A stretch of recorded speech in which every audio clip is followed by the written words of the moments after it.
રાજકોટ મહાનગરપાલિકા જે છે એના હદ વિસ્તારની અંદર જોવા જઈએ તો છેલ્લે 19 તારીખથી શરૂ થયેલા આજ દિન સુધી જોવા જઈએ તો કુલ 201 કેટલા કેસ જે છે આજ દિન સુધી નોંધાયેલા છે.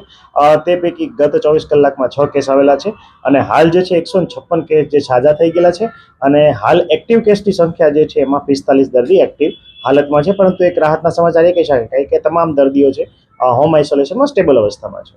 હોસ્પિટલમાં દાખલ હોય એવા કેટલા હાલ જે છે બધા દર્દીઓ સ્ટેબલ અવસ્થામાં છે, પરંતુ મેડિકલ ઇન્સ્યોરન્સ કે કોઈ બાબત હોય તો એવા દાખલ 1 કે 2 દર્દીઓ જે છે હાલ જે છે હોસ્પિટલમાં દાખલ છે. સાહેબ, વરસાદની સિઝન છે તો લોકોએ શું સાવચેત રહેવું? ખાસ કરીને અત્યારે જોવા જઈએ તો વરસાદી ઋતુ અને મિશ્ર ઋતુ પણ જોવા મળી રહી છે. ઉપરાંત હાલ જે છે વરસાદ જે છે આગામી દિવસોમાં ઘણો બધો પડવાની શક્યતા છે નોંધાઈ રહી છે. તેના અનુસંધાને જોવા જઈએ તો મચ્છરજન્ય અને પાણીજન્ય રોગચાળા ઉપરાંત જોવા જઈએ તો સિઝનલ ફ્લૂના કેસીસ છે આવવાની શક્યતા છે મોટાભાગે રહેતી હોય છે.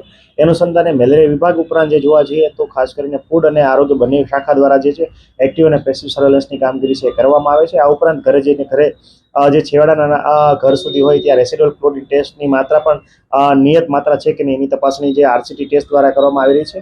આ ઉપરાંત ફૂડ વિભાગ દ્વારા પણ બરફના કારખાનાઓમાં લાસ્ટ અઠવાડિયામાં ચેકિંગ જે છે હાથ ધરવામાં આવ્યું હતું અને સેમ્પલ પણ લેવામાં આવ્યા હતા.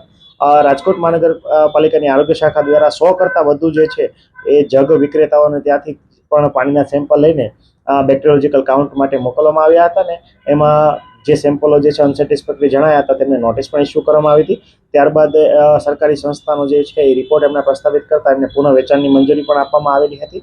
આ ઉપરાંત જોવા જઈએ તો હાલ જે છે કોઈ મચ્છરજન્ય રોગચાળામાં એઝ સચ કોઈ વધારો છે એ નોંધાયેલો નથી, પરંતુ આગામી દિવસો માટે પ્રી મોન્સૂનની કામગીરી છે મેલેરિયા વિભાગ દ્વારા જે હાથ ધરવામાં આવી છે તેમાં ખાસ કરીને શાળા કોલેજો સેલર મોટા બિલ્ડિંગો ઉપરાંત જોવા જઈએ તો કન્સ્ટ્રક્શન સાઇટ અને જ્યાં વર્ષોથી પાણી ભરાવાની શક્યતા હોય ઉપરાંત જે નદી કાંઠાના વિસ્તારો જે છે તમામ બાબતો જે છે એમાં હાલ જે છે એન્ટી લાર્વલ અને એન્ટી એડલ્ટ બંને કામગીરી ઉપરાંત જોવા જઈએ તો એબેટની કામગીરી જે છે અને મોસ્કીટો લાર્વિસિડલ કામગીરી પણ જે છે હાલ જે છે મેલેરિયા વિભાગ દ્વારા હાથ ધરવામાં આવે છે.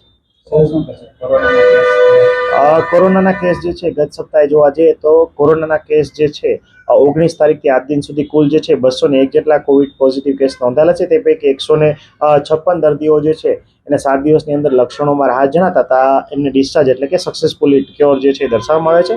હાલ આપણી પાસે 45 જેટલા દર્દીઓ છે એ સ્ટેબલ અવસ્થામાં છે અને હાલ કોઈ ગંભીર સ્થિતિમાં જોવા મળેલ નથી.